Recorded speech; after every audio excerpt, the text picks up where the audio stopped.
Hola chicos, esta noche nosotros vamos a explorar algo un poco diferente. Piensa en la última vez que te quejaste de tu trabajo. Tal vez el wifi era lento o la máquina de café estaba rota. Ahora, imagina que tu oficina es una caja de madera flotante. No hay fines de semana. Tu jefe puede azotarte legalmente por mirarlo mal. Y el menú del almuerzo consiste principalmente en galletas tan duras que podrías usarlas para calzar una puerta y, por supuesto, sus inevitables habitantes, los gorgojos. Bienvenidos a la brutal y, seamos honestos, bastante antihigiénica vida de un marinero del siglo XVIII.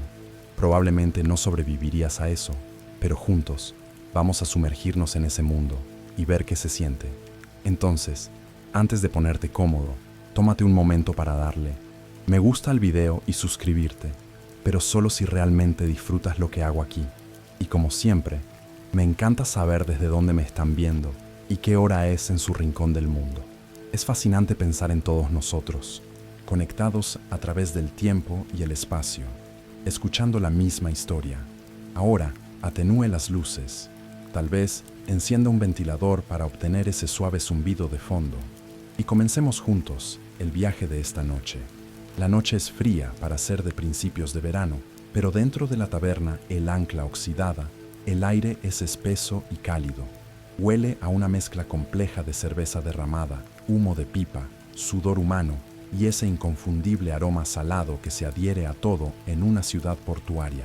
Es Sintos, el equivalente del siglo XVIII a un bar de mala muerte con excelentes críticas por su ambiente. Estás sentado en un rincón, cuidando una jarra de cerveza que es más espuma que líquido, pero está fría y te costó el último de tus chelines. No eres de aquí. La ciudad, con su ruido incesante y sus multitudes, te resulta abrumadora, comparada con los campos tranquilos donde creciste. Viniste buscando trabajo, pero hasta ahora solo has encontrado puertas cerradas y miradas de desconfianza. El murmullo de la taberna es un zumbido constante. Marineros con la piel curtida por el sol, contando historias exageradas, comerciantes discutiendo precios en voz baja, el sonido rítmico de alguien golpeando una mesa al compás de una canción lejana. Es un microcosmos de la humanidad, ruidoso y vibrante, y te sientes completamente invisible en él, hasta que un hombre se desliza en el banco de enfrente. No parece un marinero, su ropa está un poco más limpia, su rostro menos erosionado por el viento, y el sol te sonríe, una sonrisa amplia y amistosa. Una noche tranquila, muchacho, dice, haciendo una seña al tabernero. Ponle otra a mi amigo aquí, y una para mí. Te sientes un poco desconcertado, pero la perspectiva de otra cerveza gratis es demasiado buena para rechazarla. Murmuras un agradecimiento. El hombre se presenta como el señor Davis. No dice qué hace, pero habla con la confianza de alguien acostumbrado a que lo escuchen. Te pregunta de dónde eres, qué te trae a la ciudad. Escucha con una atención que te resulta extraña y reconfortante. Le cuentas tu historia, la falta de trabajo, la sensación de estar estancado. Él asiente con simpatía. Es un mundo difícil, admite, tomando un largo trago de su cerveza. Un joven fuerte y listo como tú no debería estar fregando suelos o limpiando establos. Necesitas una oportunidad, una aventura. La palabra cuelga en el aire, brillante y tentadora. Él se inclina hacia adelante, bajando la voz como si te estuviera confiando un gran secreto. He visto el mundo, muchacho. He visto puertos en las Indias, donde el aire huele a especias y las frutas son tan dulces que te hacen llorar. He visto el sol salir sobre aguas tan azules que te dolerían los ojos. Su descripción es como un cuadro vívido en el aire gris y ahumado de la taberna. Comienza a pintar un futuro para ti. No te habla de un trabajo, sino de una vocación. Te habla de barcos, no como las sucias barcazas de pesca que has visto en el muelle, sino como majestuosas, bestias de madera que bailan sobre las olas. Te habla de camaradería, de convertirte en parte de algo más grande que tú mismo. Y por supuesto, te habla de la paga, monedas de plata, parte del botín de un comercio exitoso, lo suficiente, dice con un guiño, para que un hombre regrese y compre su propia tierra, ser su propio amo. Es una venta perfecta casi como un infomercial moderno para una vida que parece demasiado buena para ser verdad, porque, por supuesto, lo es. Los historiadores todavía debaten si la mayoría de los marineros se unían por desesperación económica o si un genuino, aunque a menudo mal informado, deseo de aventura jugaba un papel significativo. En tu caso, es una potente mezcla de ambos. La cerveza que el señor Davis sigue pidiendo ayuda a que la parte de la aventura gane terreno sobre el sentido común. Le preguntas sobre el trabajo duro. Él se ríe. Claro que es trabajo duro, dice, pero es un trabajo honesto, te fortalece, te convierte en un hombre. Omite convenientemente los detalles sobre la disciplina brutal, la comida podrida y la alta probabilidad de morir de una enfermedad tropical o de caer desde un mástil de 30 metros. Te das cuenta de que el tabernero, un hombre corpulento con una perpetua expresión agria, le ha dado al señor Davis un sutil asentimiento cuando entró. Es una curiosidad de la época. Muchos posaderos y taberneros recibían una comisión de los reclutadores, conocidos como crimps, por cada alma que lograban enganchar. La taberna no es solo un lugar para beber, es un coto de caza, y tú eres la presa. El señor Davis saca un papel. No es un contrato formal, más bien un registro. Solo para mostrarle al capitán que estás interesado, dice despreocupadamente. El ron que te ha traído ahora es fuerte, lo suficientemente potente como para quitar la pintura de un cañón, y tu cabeza está dando vueltas agradablemente. La idea de pasar otra semana durmiendo en un callejón comparada con la promesa de ver el mundo. No hay competencia. Haces tu marca, una X torpe, al lado de tu nombre, que él escribe cuidadosamente. El Estrella del Sur zarpa con la marea del amanecer.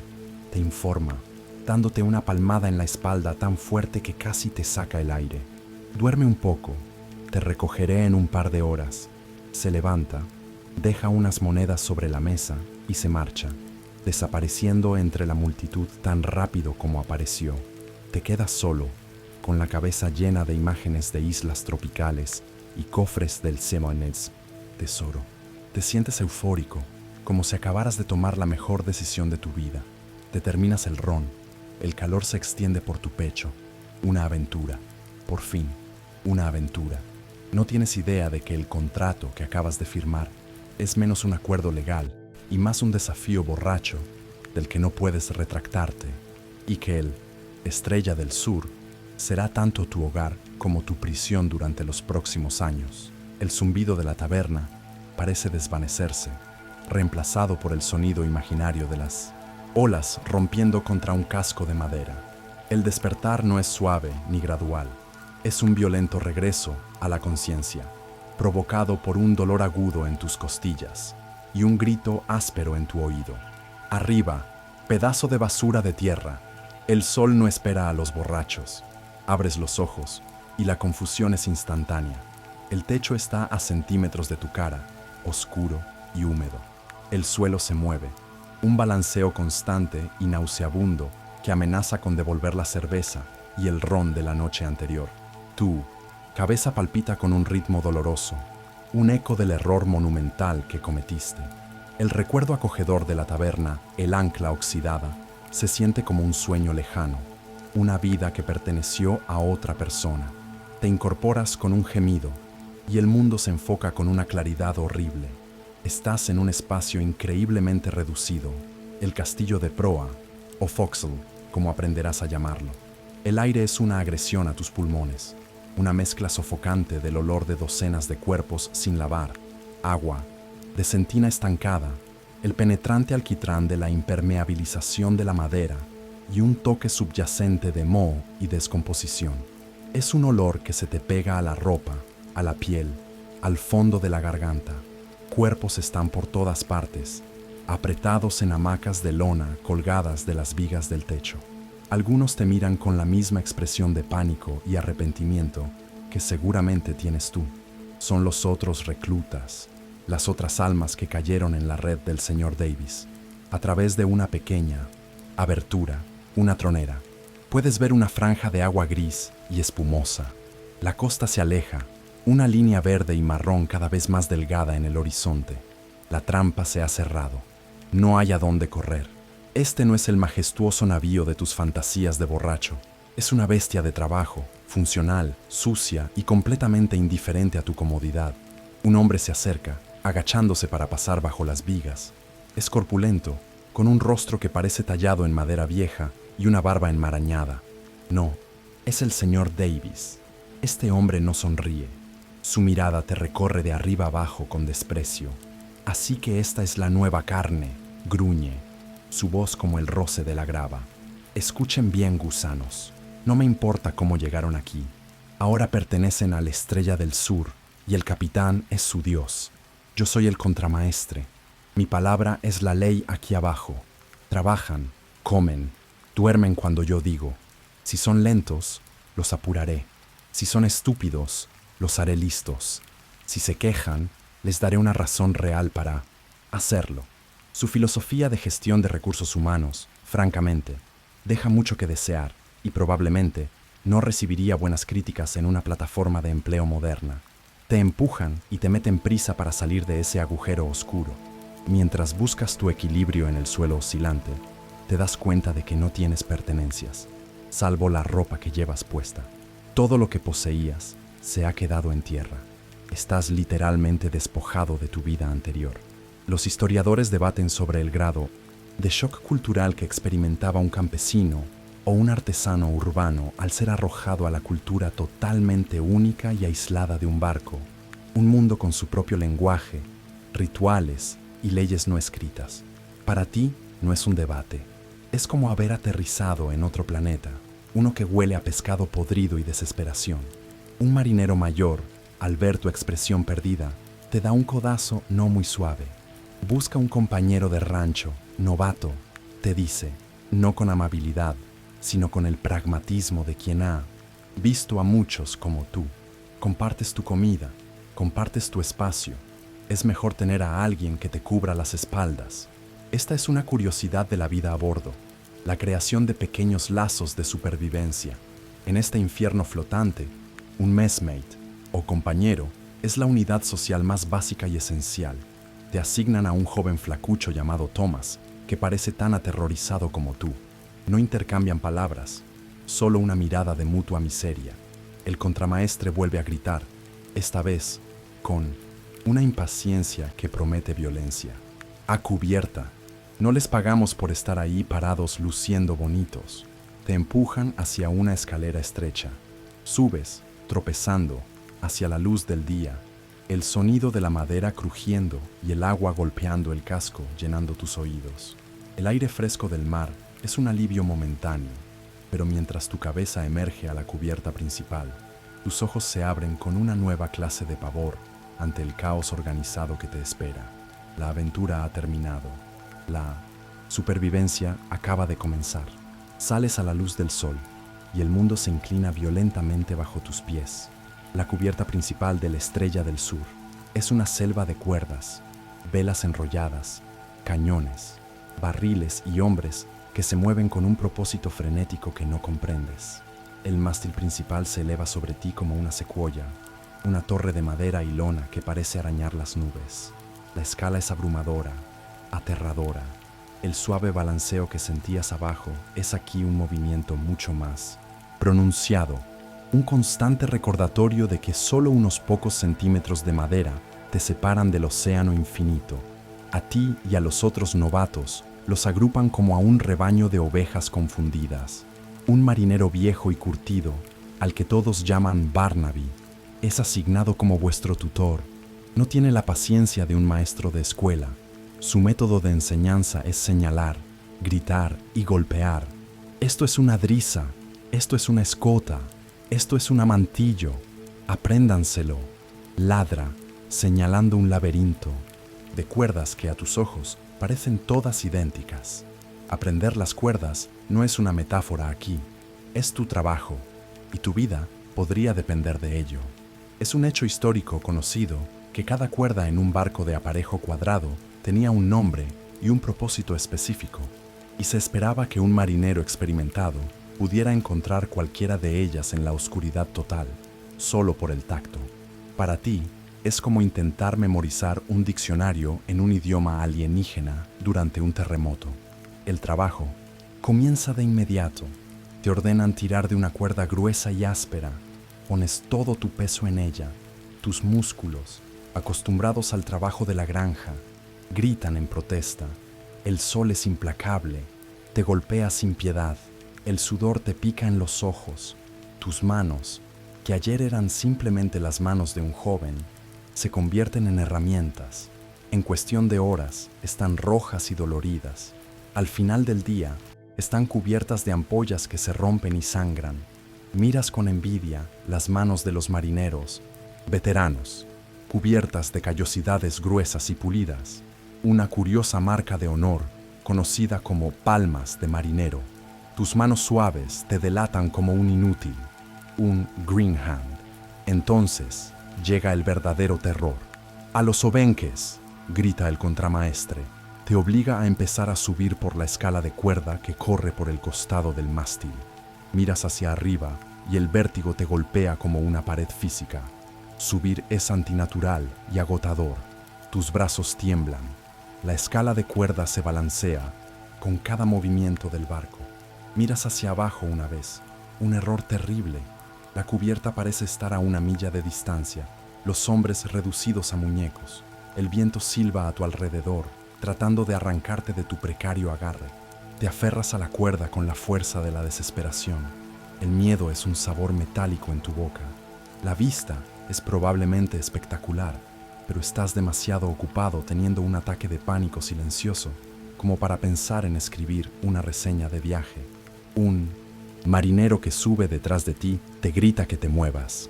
No hay tiempo para el miedo. La eficiencia es lo único que importa. Los historiadores todavía debaten la eficacia de este método de entrenamiento por inmersión forzada y si producía marineros competentes más rápido que métodos más estructurados, a pesar de su evidente brutalidad. Desde tu perspectiva temblorosa a 20 metros sobre el agua, sientes que el método tiene algunas fallas graves, principalmente el alto riesgo de una muerte súbita y espantosa. Consigues llegar a la cofa, una pequeña plataforma en el mástil, y te quedas allí, temblando, mientras otros marineros se mueven a tu alrededor con la agilidad de los monos, corriendo por las vergas para soltar una vela. Realizan un ballet peligroso y coordinado, mientras tú te sientes tan útil como un ancla en una tormenta. Finalmente, te ordenan bajar. El descenso es casi tan aterrador como el ascenso. Cuando tus pies tocan finalmente la seguridad de la cubierta, tus piernas son como gelatina. Has sobrevivido. Por ahora, el día se desvanece en una neblina de agotamiento y dolor. No hay un final claro para la jornada laboral. Simplemente trabajas hasta que te dicen que pares. Cuando finalmente te liberan, te arrastras de vuelta al castillo de proa. Thomas, tu compañero de rancho, tiene el mismo aspecto que tú, exhausto, magullado y completamente desmoralizado. Te derrumbas en tu hamaca. El cuerpo entero es un concierto de músculos doloridos. El suave balanceo del barco que antes te daba náuseas, ahora es casi reconfortante, un recordatorio de que sigues vivo. Te duermes al instante, demasiado cansado para pensar, demasiado cansado para soñar. El Estrella del Sur navega hacia la noche, indiferente a tu sufrimiento, llevándote más y más lejos de todo lo que has conocido. Pasan los días en una rutina brutal y monótona. Te levantas antes del amanecer, trabajas hasta después del anochecer y caes en tu hamaca en un estado de agotamiento total.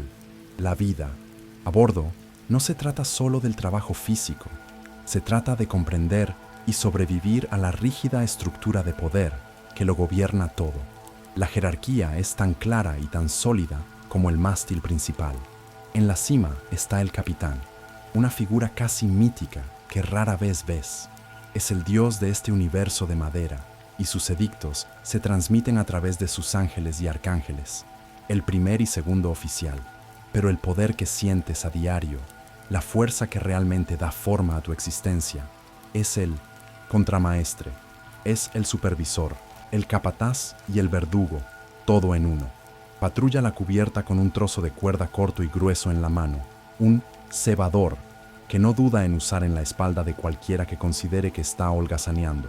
Su principal herramienta de comunicación es un silbato de plata, el pito de contramaestre. Con él emite una serie de notas agudas y trinos que son el lenguaje oficial del barco. Un silbido para llamar a la comida, otro para cambiar la guardia, otro para llamar a todos a cubierta.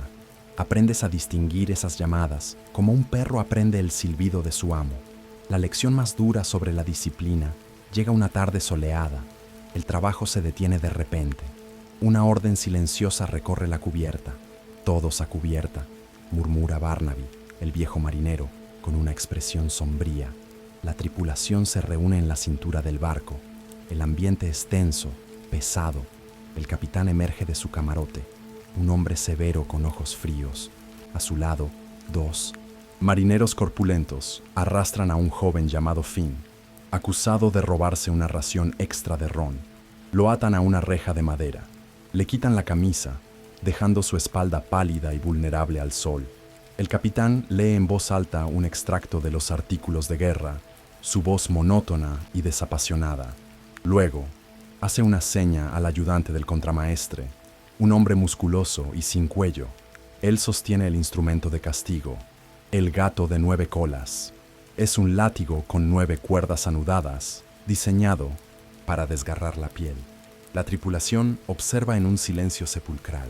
Es un hecho histórico bien conocido que el azote era un evento altamente ritualizado en los barcos británicos y muchos otros.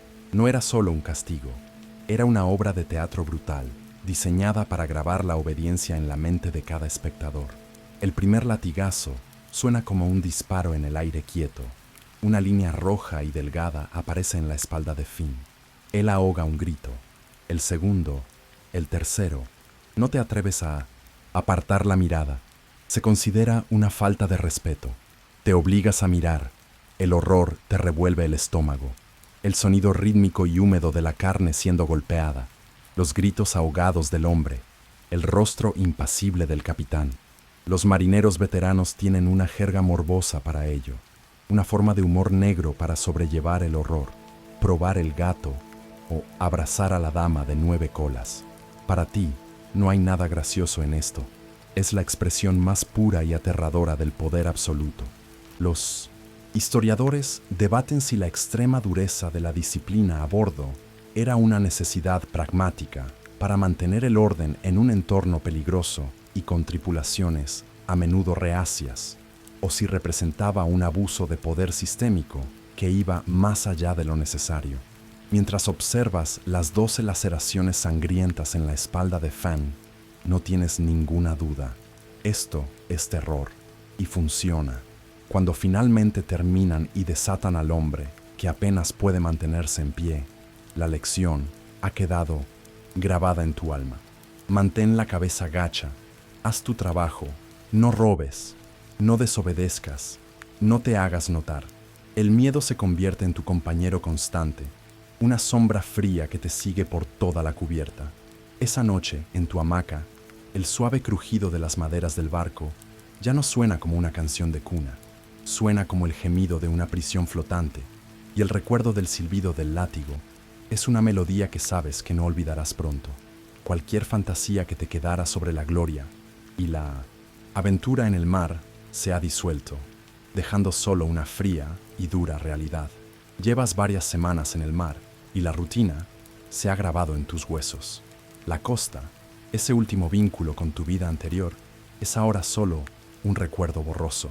Un día, te das cuenta de que no has visto tierra en ninguna dirección durante más tiempo del que puedes recordar.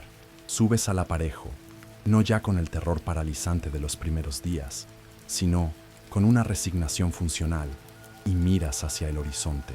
Es un círculo, perfecto e ininterrumpido de azul profundo, que se encuentra con un cielo aún más vasto. El mundo se ha reducido a los límites del Estrella del Sur. El impacto psicológico de este aislamiento es profundo.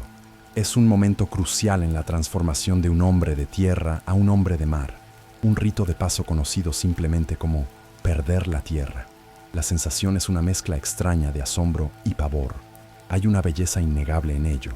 El sol se pone en el horizonte líquido, pintando el cielo con colores tan intensos que parecen imposibles. Por la noche, sin luces de la ciudad que compitan, las estrellas son un diamante esparcido sobre un terciopelo negro, tan brillantes y cercanas que sientes que podrías alcanzarlas. Ves delfines jugando en la estela de la proa. Su movimiento es pura alegría en este vasto desierto de agua. Son destellos de la aventura que el señor Davis te prometió. Pero estos momentos son fugaces. La mayor parte del tiempo, la inmensidad del océano es opresiva. Te hace sentir increíblemente pequeño, una mota de polvo en una creación indiferente. El barco, que te parecía tan grande y sólido en el puerto, ahora se siente como una cáscara de nuez frágil, a merced de un poder inmenso e impredecible. La belleza del océano es la belleza de un depredador dormido. Sabes que en cualquier momento puede despertar con una furia inimaginable. La vida a bordo adquiere un nuevo ritmo, el ritmo del propio océano. Aprendes a caminar con las piernas separadas, balanceándote con el movimiento de la cubierta. Aprendes a dormir a través del constante gemido y crujido de la madera. El barco se convierte en una extensión de tu cuerpo. Sientes sus vibraciones, anticipas sus bandazos. El Estrella del Sur ya no es solo un lugar, es un ser vivo, y tú eres una de las células de su cuerpo.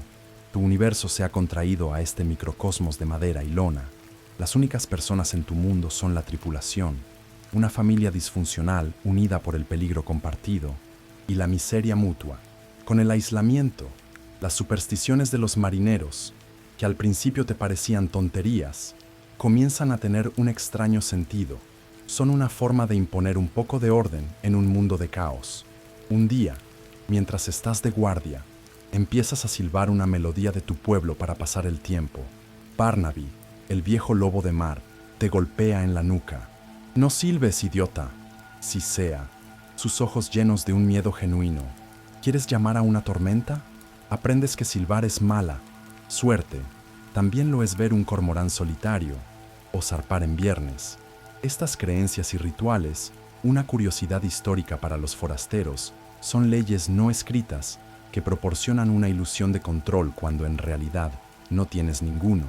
Los historiadores todavía debaten la psicología del marinero del siglo XVIII, si su aparente aceptación del riesgo y la fatalidad era una forma de valentía, una resignación nacida de la falta de opciones o una desconexión psicológica necesaria para sobrevivir. Para ti, se siente como las tres cosas a la vez. Eres valiente porque subes al mástil todos los días.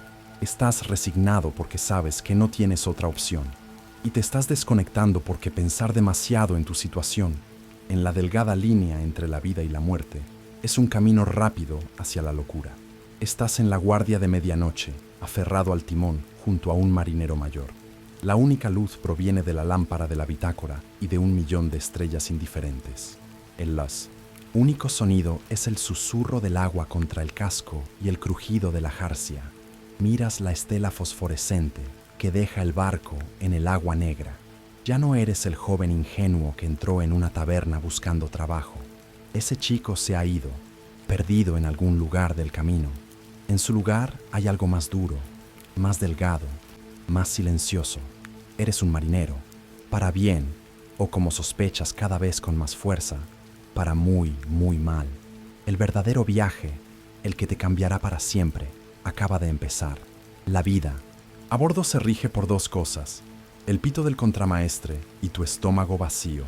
Cuando el silbato emite la llamada para el rancho, dejas caer lo que sea que estés haciendo y te unes a tu pequeño grupo, tu mes o rancho. Estás tú, el joven y nervioso Thomas, el viejo y curtido Barnaby, y un par de hombres más con los que compartes un pequeño espacio en la cubierta para comer. El concepto de comida es algo que has tenido que redefinir drásticamente. El plato principal, servido en casi todas las comidas, es la galleta de barco, también conocida como hardtack. Es una galleta de harina y agua, horneada hasta quedar tan dura como una piedra. La primera vez que intentaste morderla, sentiste un dolor agudo en un molar y aprendiste la lección. La golpeas contra la mesa para romperla en pedazos manejables, o la remojas en lo que sea que estés bebiendo hasta que adquiere la consistencia de un cartón mojado. Pero la dureza no es su cualidad más memorable. Su principal característica son sus habitantes. La galleta está plagada de pequeños escarabajos negros que los marineros llaman gorgojos. Al principio, intentabas sacarlos. Barnaby se rió de ti. Proteína extra, muchacho, dijo con una sonrisa desdentada. Ahora haces lo que hacen los demás. Golpeas la galleta contra la mesa en la oscuridad del castillo de proa, esperando que los bichos caigan sin que tengas que verlos. O simplemente te resignas y masticas, tratando de no pensar en el crujido extra. El otro pilar de tu dieta es la carne salada, ya sea de vaca o de cerdo, que ha estado en un barril de salmuera durante meses, a veces años. Los marineros la llaman caballo de sal, por una buena razón. Es de un color parduzco, a veces con un inquietante tinte verdoso, y tan dura y fibrosa que podrás masticarla durante 1 hora sin que disminuya de tamaño. La cantidad de sal es abrumadora, te deja con una sed insaciable que el agua rancia y de sabor metálico de los barriles apenas puede calmar. A veces, para variar, hay gachas de avena o un puré de guisantes, una pasta gris y sin sabor que se sirve en una tina común de la que todos sacan su porción. En medio de esta miseria culinaria hay un único momento de alegría cada día, la ración de ron. Alrededor del mediodía se hace la llamada Up Spirits y toda la tripulación se anima. Haces fila para recibir tu medida de ron, que se mezcla con agua para crear grog. Es el único evento del día para el que nadie llega tarde. El líquido áspero te quema la garganta y envía un calor glorioso por todo tu cuerpo. Por unos breves y maravillosos momentos, el dolor de tus músculos desaparece, el frío de tus huesos se disipa y la miseria de tu existencia se atenúa. El ron fomenta una camaradería temporal. Los hombres ríen, cuentan historias. Es una medicina para el alma. Los historiadores debaten si la ración diaria de alcohol era una herramienta de gestión esencial para mantener la moral y la obediencia, o si contribuía significativamente a la indisciplina y los accidentes a bordo. Para ti, no hay debate. Es lo único que te mantiene cuerdo. Una curiosidad de la vida a bordo es que, mientras que la comida era terrible, a menudo los marineros se entretenían con ella. Ves a Barnaby, en sus momentos libres, tallando intrincados diseños en un trozo de galleta de barco con la punta de su cuchillo. La galleta es tan indestructible que se convierte en un medio artístico, un recuerdo de un viaje que preferirías olvidar. Pero el calor del grog siempre se desvanece. El zumbido agradable en tu cabeza se apaga, dejándote de nuevo con el frío, el hambre y el dolor. Te acuestas en tu hamaca por la noche y no sueñas con tesoros ni con tierras exóticas. Sueñas con un trozo de pan tierno y caliente de la panadería de tu pueblo, con una manzana fresca, con un vaso de leche, cosas simples que ahora te parecen un lujo más allá de tus sueños más salvajes. Tu estómago ruge, un recordatorio constante de que en este vasto océano estás muriendo de hambre lentamente. Después de meses de movimiento constante, de ser mecido, sacudido y golpeado por el océano, ocurre algo extraño. Todo se detiene. El viento, que ha sido tu compañero constante, el motor de tu mundo, simplemente desaparece. Las velas, antes hinchadas y vivas, cuelgan de los mástiles como trapos flácidos y sin vida. El mar, que siempre estaba en movimiento, se vuelve liso y brillante como un espejo de mercurio. Estáis atrapados, atrapados en lo que los marineros llaman la calma, chicha o los doldrums, una región ecuatorial conocida por su falta de viento. Al principio es un alivio, un descanso del trabajo incesante de manejar las velas, pero el alivio dura menos de un día. El sol ecuatorial es un enemigo brutal y directo. No hay nubes, no hay brisa. El calor es un martillo que golpea la cubierta, que se vuelve tan caliente que apenas puedes caminar descalzo sobre ella. El aire es espeso, húmedo y quieto, y el olor del barco, alquitrán caliente, centina estancada, sudor rancio se intensifica hasta volverse sofocante. Tu nuevo enemigo no es el peligro, sino el aburrimiento. Un aburrimiento tan profundo y pesado que se siente como una enfermedad física. La rutina del barco continúa, pero es un trabajo sin propósito. Friegas las cubiertas ya limpias con piedras sagradas, holy stones, hasta que tus rodillas sangran. Reparas velas que no se usarán. Vuelves a alquitranar cabos que ya están negros. Es un trabajo diseñado simplemente para mantener a los hombres ocupados, para evitar que la locura se instale. Pero la locura se filtra de todos modos. Los días se arrastran, idénticos e interminables. La única variación es el sol que traza su arco ardiente a través del cielo. La proximidad forzada con los mismos hombres, que en una tormenta era una fuente de fuerza, ahora es una fuente de irritación insoportable. Los pequeños hábitos de un hombre, la forma en que sorbe su grog, el sonido que hace al dormir, se convierten en agravios monumentales. Las discusiones estallan por las razones más triviales.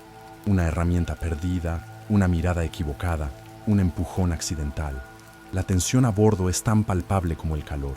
El contramaestre parece estar en todas partes. Su cebador de cuerda se balancea amenazadoramente y lo usa con más frecuencia para reprimir las disputas. Para pasar las horas interminables, algunos marineros se dedican a la artesanía. Es una curiosidad de esta vida que en medio de la brutalidad surgiera la belleza. Ves a hombres tallando hueso o marfil de ballena, una práctica que llaman scrimshaw. Otros construyen intrincados barcos en miniatura dentro de botellas, o tejen los nudos más complejos y decorativos que jamás hayas visto. Intentas aprender un nudo de Barnaby, pero tus dedos son torpes y tu mente está demasiado embotada por el calor y el aburrimiento. Él simplemente niega con la cabeza y te lo quita de las manos. Los historiadores todavía debaten sobre el impacto psicológico a largo plazo de estos periodos de calma y aburrimiento, y si eran más perjudiciales para la cohesión de la tripulación que los momentos de peligro extremo como las tormentas. Para ti, el peligro agudo es casi preferible. Una tormenta te da un enemigo contra el que luchar. Aquí, el enemigo es la nada y te está devorando lentamente por dentro. Cada amanecer, te despiertas y corres a la borda, buscando desesperadamente una arruga en la superficie del agua, una nube solitaria en el horizonte, cualquier señal de que el mundo ha vuelto a moverse, y cada día no hay nada, solo el mismo sol blanco y caliente y el mismo mar de cristal. La esperanza se está agotando, reemplazada por una apatía malhumorada. El Estrella del Sur no es un barco, es un barril de pólvora flotando bajo el sol, y el humor de todos es la mecha que se acorta cada día más. La calma se rompe de una manera que nadie deseaba. Después de lo que parece una eternidad de quietud, notas un cambio. No es el viento, es el aire mismo. Se siente pesado, cargado de una electricidad extraña. El horizonte, antes una línea nítida, se vuelve borroso y adquiere un tono enfermizo, verdoso.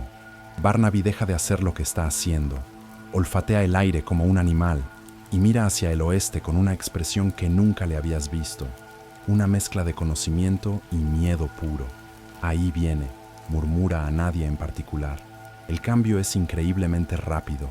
En el horizonte, una línea de nubes oscuras, casi negras, se hincha como un moretón en el cielo. El mar, antes plano, comienza a levantarse en grandes y oleaginosas olas que no son causadas por el viento. Es como si el océano estuviera conteniendo la respiración antes de un grito. Entonces, el primer soplo de viento te golpea.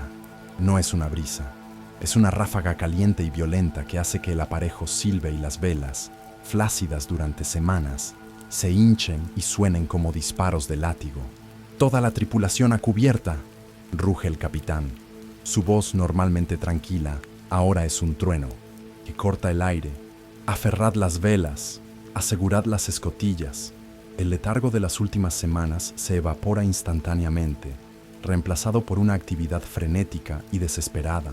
Tú y los demás corréis a vuestros puestos. El corazón te martillea contra las costillas. Te encuentras trepando por los obenques una vez más, pero esta vez no hay tiempo para el vértigo. El barco ya se inclina peligrosamente mientras luchas por atar el lienzo rígido de la vela mayor. Entonces, la tormenta golpea con toda su furia. El cielo se abre, la lluvia no cae, es impulsada horizontalmente por el viento, golpeándote como agujas de hielo. El mundo se convierte en un caos de agua y ruido. El viento no silba, aúlla, un sonido primordial y enloquecedor que lo ahoga todo. Olas que parecen montañas de agua negra se estrellan contra el barco, barriendo la cubierta con una fuerza que podría romperte los huesos y arrastrarte al mar. Te agarras a una cuerda, el agua te llega a la cintura y ves como una de las barcas salvavidas es arrancada de sus soportes y desaparece en la espuma. Estás luchando por pura supervivencia. Ya no piensas. Actúas por instinto, imitando los movimientos de los marineros más experimentados. Tiras de cabos resbaladizos con manos ensangrentadas. El agua salada quema los cortes. El barco cruje y gime bajo la tensión. Sonidos que te convencen de que se va a partir en dos en cualquier momento. Un marinero a tu lado toca una pequeña bolsa de cuero que lleva al cuello. Una curiosidad entre la tripulación que cree que un velo o membrana del nacimiento de un niño puede proteger un barco del naufragio. En este momento, estás dispuesto a creer en cualquier cosa. Los historiadores debaten si el liderazgo durante una crisis como una tormenta se basaba puramente en la autoridad jerárquica del capitán y los oficiales, o si la experiencia y la habilidad demostrada de los marineros comunes ganaban un respeto temporal que trascendía el rango. Ves a Barnaby dar una orden a un oficial más joven y al oficial obedecer sin dudarlo. En la tormenta, la experiencia es la única autoridad que importa. El tiempo pierde todo significado. Podrían ser horas o minutos. Estás empapado, helado, aterrorizado y extrañamente vivo. El miedo es una corriente constante bajo la superficie, pero la adrenalina y la necesidad de actuar lo mantienen a raya. El barco se escora tanto que la cubierta está casi vertical. Te aferras con todas tus fuerzas, seguro de que el barco no podrá enderezarse. Luego, desde la oscuridad de la tormenta, ves una ola que se eleva por encima del resto, una pared de agua que bloquea el cielo. Es más alta que el mástil. Avanza hacia vosotros, lenta e inexorable. No gritas, no hay aire para gritar. Solo puedes mirar, hipnotizado por el fin del mundo que se acerca. La pared de agua se estrella contra el barco con la fuerza de una montaña que se derrumba. Eres lanzado a través de la cubierta como un muñeco de trapo. Tu cabeza golpea algo duro y el mundo se vuelve blanco por un segundo. El rugido es ensordecedor. El barco entero se sumerge y por un momento aterrador estás bajo el agua, en la cubierta de un barco que se hunde. Luego, con un gemido agónico de madera torturada, el Estrella del Sur lucha por volver a la superficie, sacudiendo toneladas de agua de su espalda como un perro gigante. Estás vivo, estás tosiendo agua salada, pero estás vivo. La furia de la tormenta parece romperse después de ese clímax. El viento aúlla un poco. Menos, la lluvia se convierte en un aguacero torrencial en lugar de una fuerza sólida. Lentamente, durante la siguiente hora, la tormenta se aleja, dejando tras de sí un mar caótico y un cielo de un gris pálido y magullado. Lo primero que notas es el silencio, un silencio relativo, roto solo por el crujido del barco y los gemidos de los heridos. Entonces, a la luz acuosa, ves la devastación. El mástil de mesana, el más trasero, está partido por la mitad, una astilla gigante de madera colgando precariamente de un lío de cabos.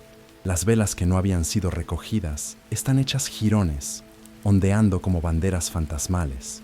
La cubierta es un desastre de barriles rotos, cuerdas enredadas y astillas de madera. El barco se siente lisiado, herido. ¡Recuento!, grita el contramaestre, su voz ronca. Uno por uno, los hombres responden con su nombre, sus voces temblorosas por el frío y el shock. ¡Fin! Silencio. ¡Fin!, grita de nuevo. Nada. Un marinero cercano a ti habla en voz baja. Lo vi. La última ola. Se lo llevó. No hay tiempo para el luto. No hay ceremonia. Un hombre ha desaparecido, consumido por el mar. La finalidad de ello te golpea más fuerte que el castigo del látigo. La violencia del océano es impersonal, indiferente. Miras a tu alrededor, a las caras de los otros supervivientes. El capitán, con un corte sangrante en la frente. Barnaby, con el rostro gris por el agotamiento. Thomas, temblando incontrolablemente, pero vivo. La rígida jerarquía del barco se ha disuelto por el momento. Sois solo hombres que han sobrevivido juntos a un infierno. Barnaby te pasa su petaca sin decir una palabra. Tomas un largo trago de ron, y el calor es como la vida misma volviendo a tus venas. El trauma compartido ha forjado un vínculo entre vosotros que es más fuerte que cualquier orden. Pero el respiro es breve. ¡A trabajar!, ordena el capitán. No vamos a hundirnos hoy. El trabajo de reparación comienza de inmediato. Es una tarea hercúlea. Tenéis que cortar los restos del mástil roto antes de que perfore el casco. Tenéis que remendar las velas, despejar la cubierta, achicar el agua que ha inundado las bodegas. El trabajo es agotador, pero es una bendición. Mantiene tus manos ocupadas y tu mente alejada del terror que acabas de experimentar y del vacío que ha dejado el hombre perdido. Más tarde esa noche, se lleva a cabo una triste tradición, una curiosidad sombría de la vida en el mar. El baúl de Finn, con sus escasas pertenencias, una camisa extra, una navaja, una carta que nunca enviaría, se subasta entre la tripulación. El dinero recaudado se guardará para su familia, si es que alguna vez regresan a un puerto donde se pueda enviar. Es un final pragmático y desolador para una vida joven.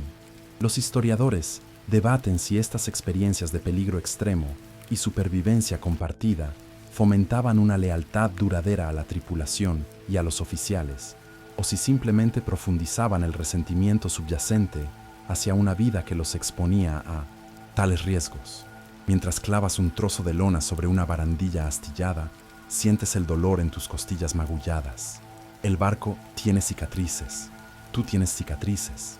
La tormenta ha pasado, pero sabes que una parte de ella se quedará contigo, con todos vosotros, para siempre. Han pasado semanas desde la tormenta.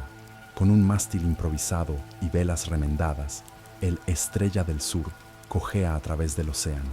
La tripulación ha reparado el barco lo mejor que ha podido, y la rutina de Tinomes, guardias y trabajo, ha regresado, pero es una nueva normalidad, una extraña apatía, una pesadez, se ha apoderado de la tripulación, y no tiene nada que ver con el trauma de la tormenta. Es algo más lento, más insidioso. Empiezas a notarlo en los demás primero. Los hombres se mueven con una lentitud deliberada, como si sus miembros pesaran el doble. Se quejan constantemente de dolores en las articulaciones y los músculos, dolores que al principio todos atribuyen al trabajo duro y a la humedad constante. Pero es más que eso. Ves a un hombre bostezar y sus encías están hinchadas, de un color púrpura oscuro y antinatural. Otro hombre, que recibió un pequeño corte en el brazo hace una semana, tiene la herida abierta y supurante, negándose a sanar. Una mañana, te despiertas con un sabor metálico y rancio en la boca. Al enjuagarte con tu ración de agua, escupes en la cubierta y ves que el líquido está teñido de rosa. Te pasas la lengua por las encías. Están sensibles, esponjosas. Más tarde ese día, mientras tiras de una driza, una oleada de debilidad profunda te recorre. Tus piernas tiemblan y se sienten como plomo. Miras tus brazos y ves que los viejos moretones de la tormenta, que deberían haber desaparecido hace mucho tiempo, están reapareciendo como manchas oscuras y feas en tu piel. El miedo es una sensación fría y reptante. Durante la comida, le mencionas en voz baja a Thomas que no te sientes bien. Le describes la debilidad, las encías sangrantes. Él palidece, porque ha estado sintiendo lo mismo. Barnaby, sentado cerca, os oye. Su rostro, normalmente una máscara de curtida indiferencia, se vuelve sombrío. Te pide que le muestres las encías. Asiente lentamente, una mirada de reconocimiento y pavor en sus ojos. No dice la palabra, pero no es necesario. Más tarde, la oyes susurrada entre los marineros veteranos en los rincones oscuros del castillo de proa. La pronuncian como una maldición. Escorbuto, la enfermedad del mar, la plaga silenciosa. Una vez que sabes el nombre, Empiezas a ver sus signos por todas partes, la piel pálida y cetrina de los hombres, su irritabilidad, que no proviene de la tensión, sino de un dolor constante y de bajo nivel. La horrible comprensión se asienta en ti. La comida que os ha mantenido vivos, la galleta de gorgojos y el caballo de sal, os está matando lentamente. El escorbuto, una enfermedad causada por la falta de vitamina C, era el mayor asesino de los marineros, responsable de más muertes que todas las batallas, tormentas y naufragios juntos. Sus síntomas son la materia de las pesadillas, y ahora esos síntomas están floreciendo dentro de tu propio cuerpo. Los historiadores todavía debaten por qué la cura evidente y a menudo disponible, frutas y vegetales frescos, especialmente cítricos, tardó tanto en ser adoptada sistemáticamente por las armadas y las flotas mercantes, a pesar de las observaciones de médicos como James Lind a mediados del siglo XVIII. Para la tripulación del Estrella del Sur, este debate académico es una ironía mortal.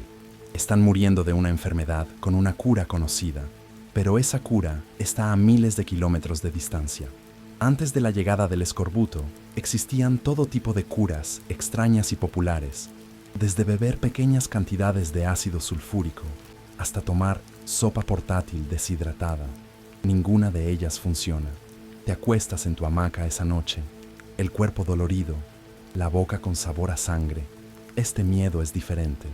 No es el terror agudo y adrenalínico de la tormenta, ni el miedo respetuoso al látigo del contramaestre. Es un pavor profundo y helado hacia un enemigo que está dentro de ti, un enemigo que no puedes ver, contra el que no puedes luchar y del que no puedes huir. Está desentrañando tu cuerpo célula por célula, y no eres el único. Está consumiendo a toda la tripulación desde dentro. Tu estado de salud y el de la mitad de la tripulación sigue en caída libre. La debilidad se ha convertido en tu estado natural. Salir de la hamaca por la mañana requiere un esfuerzo de voluntad hercúleo. Tus dientes se sienten flojos en sus cavidades y evitas a toda costa la galleta dura, sobreviviendo con gachas y agua maloliente. Las manchas oscuras en tu piel se han expandido y fusionado. El barco ya no huele a alquitrán y sal, huele a enfermedad, un olor dulzón y rancio a carne en descomposición. Es el olor de la muerte lenta. Con tantos hombres incapacitados, el capitán finalmente recurre al último recurso del barco, el cirujano. No es el médico erudito que podrías imaginar. Es un hombre llamado Finch, que aprendió su oficio no en una universidad, sino como ayudante de un cirujano del ejército, amputando miembros en campos de batalla. Tiene una confianza en sí mismo que bordea la arrogancia y un baúl lleno de herramientas de acero pulido que parecen más adecuadas para la tortura que para la curación. Él examina a los hombres enfermos con un aire de superioridad, como si estuviera lidiando con un problema de ingeniería en lugar de con vidas humanas. El señor Finch, operando bajo las confusas y a menudo peligrosas teorías médicas de la época, no tiene idea de la vitamina C. Para él, la enfermedad es un desequilibrio de los humores del cuerpo. Su cura, por lo tanto, no es la nutrición, sino la intervención. Su herramienta favorita es la lanceta. Para los hombres más enfermos, los que apenas pueden levantar la cabeza, su prescripción es la sangría. Lo observas, horrorizado, mientras abre una vena en el brazo de un marinero y drena una cantidad alarmante de sangre oscura en un cuenco. Cree que está eliminando la sangre mala, pero todo lo que hace es debilitar aún más a un hombre que ya está al borde de la muerte. Su otra panacea es una botella de líquido oscuro que él llama elixir de vitriolo. Es ácido sulfúrico diluido. Te obliga a tomar una dosis, y el líquido quema tu garganta, ya dolorida. Sabe peor que el agua de centina, y no hace absolutamente nada para aliviar tus síntomas. Es una broma oscura que circula entre los que aún pueden hablar. El único beneficio del elixir del cirujano es que te hace apreciar la comida del barco. Los historiadores debaten el papel del cirujano de a bordo. ¿Eran meros charlatanes que aceleraban la muerte? o profesionales bien intencionados que hacían lo mejor que podían con los conocimientos erróneos de su tiempo, proporcionando al menos un consuelo psicológico? Viendo al señor Finch trabajar, te inclinas fuertemente por la primera opción. Es una curiosidad histórica que algunos cirujanos valoraban mucho una piedra bezoar, una masa calcificada del estómago de un animal, creyendo que era un antídoto universal. Ves a Finch sacar una de su bolsillo a veces, una piedra gris y lisa, y frotarla pensativamente mientras contempla a sus pacientes moribundos, como si la piedra le ofreciera una sabiduría que claramente le faltaba. Finalmente, es tu turno. Te arrastras hasta su improvisada enfermería. El olor a vinagre y preparaciones químicas es abrumador. Finch te examina las encías, presiona las manchas de tu piel y asiente sabiamente. Un caso clásico de putrefacción sanguínea, declara. Nada que una buena sangría no pueda empezar a corregir. El pánico te invade, pero estás demasiado débil para resistir. Sientes el pinchazo agudo de la lanceta y observas cómo tu propia sangre, tu fuerza vital, se drena en su cuenco. Te arrastras de vuelta a tu hamaca, más débil, más pálido y completamente desprovisto de esperanza. Las curas del cirujano son un asalto adicional a tu cuerpo ya asediado. Te das cuenta, con una claridad aterradora, de que nadie va a salvarte. El capitán, los oficiales, el cirujano, son impotentes o incompetentes. Tu única esperanza, la única cura real, es la única cosa que no se puede encontrar en el baúl del cirujano, tierra firme, y no hay ninguna a la vista. La desesperación es ahora el estado de ánimo general del Estrella del Sur. El barco es un hospital flotante y un cementerio. Cada 2 días se realiza una ceremonia sombría y breve. El cuerpo de un marinero, cosido en su propia hamaca con una bala de cañón a los pies, se desliza por una tabla hacia el mar. Has dejado de contar.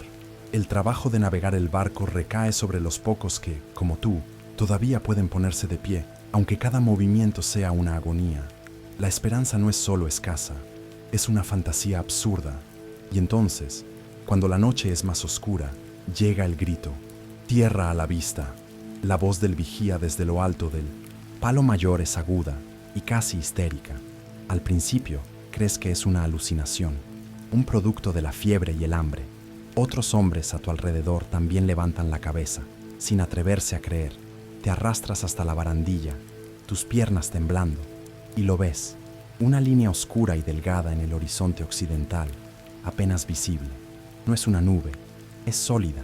A medida que el barco, con su tripulación esquelética, se acerca lentamente, la línea se convierte en colinas, luego en montañas, cubiertas de una vegetación de un verde tan vibrante que duele mirarlo. Es la cosa más hermosa que has visto en tu vida. El simple hecho de ver algo que no es el interminable y monótono azul del océano es suficiente para romper el hechizo de la desesperación. Hombres adultos, curtidos lobos de mar, se apoyan en la barandilla y lloran abiertamente, sin vergüenza. El efecto psicológico es instantáneo y abrumador. El barco se acerca más y un nuevo mundo de sensaciones te inunda. Te llega el olor de la tierra, un aroma a suelo húmedo, a flores en descomposición y a vida vegetal.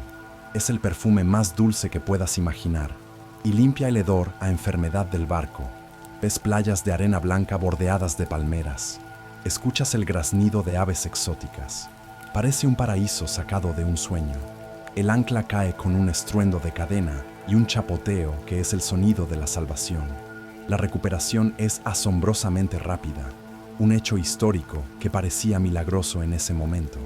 El capitán envía un bote a tierra y regresa cargado con el tesoro más grande que se pueda concebir: frutas frescas, naranjas, limas, plátanos, mangos. El cirujano, por una vez, es dejado de lado. Se te da media naranja. La sostienes en tus manos temblorosas como si fuera una joya. El primer mordisco es una explosión de sabor en tu boca. La acidez y el dulzor son un shock para tu paladar, acostumbrado solo a lo rancio y lo salado. Sientes como si el jugo estuviera lavando la enfermedad de tu cuerpo. Los historiadores debaten la economía de la supervivencia. La decisión de un capitán de desviarse de su ruta comercial para encontrar un puerto no planificado. sopesando el costo del retraso y las tarifas portuarias contra la pérdida de su tripulación y su barco. Para ti, la decisión del capitán es la única razón por la que sigues vivo. Finalmente, a los que pueden caminar se les permite ir a tierra. Das tus primeros pasos en la arena y el mundo se balancea y se inclina violentamente. Es una curiosa aflicción llamada mal de tierra. Tu cuerpo está tan acostumbrado al movimiento del mar que la tierra firme se siente inestable. Te caes de rodillas, pero no te importa. Estás en tierra. Cavas tus dedos en la arena. Comes otra pieza de fruta. El jugo te corre por la barbilla. Por primera vez en meses, sientes el calor de una esperanza genuina. Estás débil, estás enfermo, pero estás vivo y estás en tierra. Sin embargo, mientras miras el pequeño y rudo asentamiento portuario que se adentra en la jungla, una parte de ti sabe que este paraíso debe tener sus propias serpientes ocultas. El puerto, llamado Bahía de la Esperanza, en una muestra de optimismo o de ironía, resulta ser menos un paraíso y más un puesto de avanzada rudo y caótico. Es una colección de edificios de madera destartalados, un par de almacenes y varias tabernas, todo ello al borde de una selva densa e intimidante. Tu salud mejora a un ritmo asombroso. En cuestión de días, con una dieta de pescado fresco, frutas y verduras, tus encías dejan de sangrar, la debilidad retrocede y las manchas en tu piel comienzan a desvanecerse. Una vez que la mayoría de la tripulación está en pie, se concede permiso para bajar a tierra. Los hombres, liberados de su prisión de madera y de la proximidad de la muerte, descienden al pueblo como una plaga de langostas. El objetivo principal son las tabernas, donde el ron local es barato y potente. El alivio y la alegría de la supervivencia se agrian rápidamente y se convierten en caos. Estás en una de esas tabernas, disfrutando de la sensación de sentarte en una silla que no se mueve cuando estalla una pelea. La tripulación del Estrella del Sur se enfrenta a los marineros de un barco ballenero estadounidense. Es una explosión de violencia sin sentido, alimentada por el alcohol, el orgullo nacional y meses de frustración reprimida. Vuelan puñetazos, se rompen mesas, consigues escabullirte antes de que lleguen las autoridades locales. Descubres que este paraíso tiene dientes. Te advierten sobre los peligros locales. El flujo, un término genérico para la disentería, que se contrae al beber agua local no segura. Te advierten sobre las fiebres que transmiten los mosquitos que pululan en el aire húmedo al anochecer. Es la cruel ironía de la vida del marinero, sobrevivir al escorbuto en el mar solo para morir de malaria o fiebre amarilla en el puerto. Es un hecho histórico que los puertos tropicales eran a menudo más mortíferos que el propio océano para los marineros europeos sin inmunidad. Mientras deambulas por el pueblo, un pensamiento se instala en el fondo de tu mente, un susurro persistente, la deserción. Podrías simplemente seguir caminando, más allá de la última cabaña, y desaparecer en la jungla, deshacerte de tu pasado, de la tiranía del barco, y empezar de nuevo. La idea es aterradora e increíblemente tentadora. Ves a los oficiales del barco observando a la tripulación con ojos de halcón, especialmente a los reclutas más nuevos como tú. Saben que el riesgo de deserción es más alto aquí. El castigo, si te atrapan, es inequívoco. La horca, colgado del palo más alto como advertencia para los demás. Ves a Barnaby sentado a la sombra, mientras un hombre local le tatúa un ancla en su antebrazo con una aguja afilada y tinta de hollín. La palabra polinesia, tatau, era una curiosidad que se estaba extendiendo entre los marineros, una forma de marcar sus cuerpos con la historia de sus viajes. Los historiadores todavía debaten las motivaciones detrás de la deserción. ¿Fue principalmente un escape de las brutales condiciones? ¿O a menudo fue una decisión impulsiva, alimentada por el alcohol y la promesa de una libertad ilusoria en un entorno extraño y a menudo hostil? Para ti es un cálculo frío, la miseria cierta del barco contra la libertad incierta y peligrosa de la selva. Tu permiso en tierra termina. Eres conducido de vuelta al barco junto con los demás. No desertaste, el miedo a lo desconocido, o quizás el miedo a la soga, fue más fuerte. Al subir por la plancha, el olor familiar del barco te envuelve. Se siente como volver a entrar en una jaula. Es una jaula que te salvó la vida al llevarte aquí, pero sigue siendo una jaula. El breve interludio de libertad ha terminado. El día de la partida llega demasiado pronto. El barco está lleno de actividad, una prisa que contrasta con el letargo de las últimas semanas. Se cargan barriles de agua fresca, jaulas con gallinas cacareando y un cerdo que chilla, de indignación. Se almacenan vegetales de raíz y carne ahumada. El capitán ha hecho todo lo posible para aprovisionar el barco para el siguiente tramo del viaje. Los últimos enfermos, aún frágiles pero recuperados del borde de la muerte, son ayudados a subir a bordo. Se eleva el ancla con un chirrido de metal oxidado. Las velas, reparadas y remendadas, se despliegan y atrapan el viento. Te apoyas en la barandilla y observas cómo la isla, tu santuario, se encoge en la distancia hasta convertirse, de nuevo, en una delgada línea verde. El sentimiento en tu pecho es un nudo pesado. Es muy diferente a la primera vez que perdiste de vista la tierra. Aquella vez había una ignorancia temerosa, una pizca de aventura. Ahora solo hay un pavor profundo y bien informado. Sabes exactamente a qué estás volviendo: al confinamiento, al trabajo agotador, a la mala comida, a la disciplina brutal. La opresiva monotonía de la vida en el mar se reafirma con una velocidad aplastante. La rutina de las guardias, el sonido del pito del contramaestre, el crujido constante de la madera. Pero ahora todo está teñido por el recuerdo de la tierra, la memoria de poder caminar en línea recta durante más de 30 pasos, de sentir la tierra firme bajo tus pies, de la explosión de sabor de una fruta fresca. Esa memoria hace que los confines del barco se sientan aún más claustrofóbicos. Las paredes de madera parecen apretarse a tu alrededor.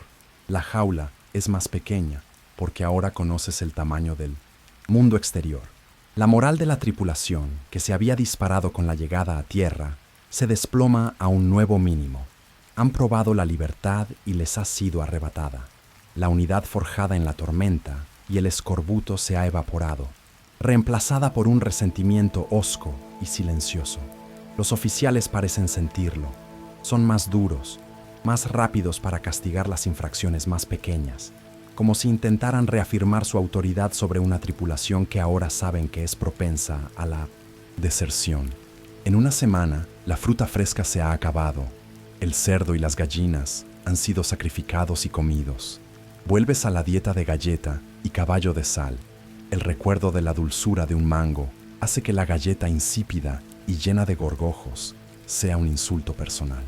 Tus papilas gustativas han viajado del paraíso al purgatorio en 7 días. Es una curiosidad de la vida a bordo que los marineros a veces intentaban contrabandear mascotas exóticas. Ves a un joven marinero que ha logrado esconder un pequeño mono, una criatura de ojos brillantes que salta por el aparejo. El primer oficial lo descubre y amenaza con arrojarlo por la borda, un pequeño acto de crueldad que parece resumir el estado de ánimo general del barco. Los historiadores debaten si el ciclo de miseria en el mar y el breve alivio en el puerto creaba una dependencia psicológica, haciendo que los marineros fueran incapaces de readaptarse a la vida en tierra y condenándolos a regresar al mar una y otra vez. Mientras estás en la guardia de medianoche, mirando el mismo océano vacío, sientes que es más simple que eso. El mar no te deja ir, te ha marcado, pero algo ha cambiado en ti y en los demás. La resignación ha sido reemplazada por una ira lenta y ardiente. Has visto que la vida no tiene por qué ser así, y en los rincones oscuros del castillo de proa, en las conversaciones silenciosas durante la guardia, oyes que esa ira empieza a tomar forma. Empiezas a oír susurros. La atmósfera a bordo del Estrella del Sur se ha vuelto agria. Ya no es solo la miseria compartida o el miedo a la disciplina. Ahora hay una corriente subterránea de ira activa, un resentimiento que puedes sentir en el aire, tan espeso como la niebla. El capitán permanece aislado en su camarote, aparentemente ajeno o indiferente al estado de ánimo de su tripulación. El primer oficial, un hombre llamado a señor Kite, Parece disfrutar de la tensión, patrullando la cubierta con una sonrisa burlona y una disposición aún más rápida a ordenar el uso del látigo. La memoria de los hombres perdidos, de los cuerpos arrojados por la borda, se ha convertido en un agravio. La sensación de que sus vidas son baratas y prescindibles es ahora una certeza. Los susurros comienzan en el único lugar donde los marineros tienen algo de privacidad, el castillo de proa, en la oscuridad de la noche. Estás tumbado en tu hamaca, fingiendo dormir, y escuchas voces. Son bajas, urgentes, llenas de una furia contenida. Al principio, son solo quejas, las mismas que has oído durante meses, pero el tono es diferente. Ya no es resignación, es conspiración. Poco a poco, identificas a los oradores. No son los reclutas asustados como tú o Thomas. Son un núcleo de marineros veteranos, hombres que han pasado sus vidas en el mar y han llegado a su punto de ruptura. El centro de este núcleo es un hombre llamado Jedediah. Es un arponero de un viaje ballenero anterior.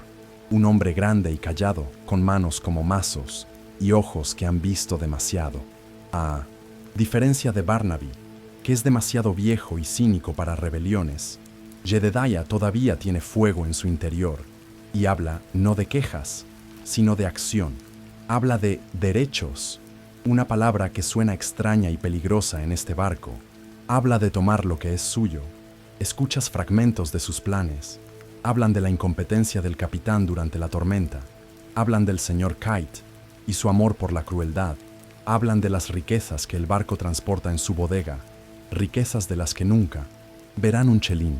Hablan de tomar el barco, navegar hacia el sur, hacia las islas donde no hay leyes, y dividir el botín entre ellos. Ser sus propios amos. La idea es a la vez una locura suicida y una tentación irresistible. Te sientes atrapado en una red invisible. El motín es el pecado capital en el mar.